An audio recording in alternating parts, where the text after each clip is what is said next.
রোডের ঠিক সামনেই, আইসিডিবি কনভেনশনের সামনে।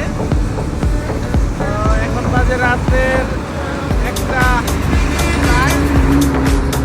হঠাৎ করে চলে আসলাম কাজ শেষ করে ঘুরতে। ভিউটা আসলে অনেক সুন্দর, সেটা দেখার জন্য। এই জায়গার পরিবেশটা একটু দেখাও, অসাধারণ একটা পরিবেশ।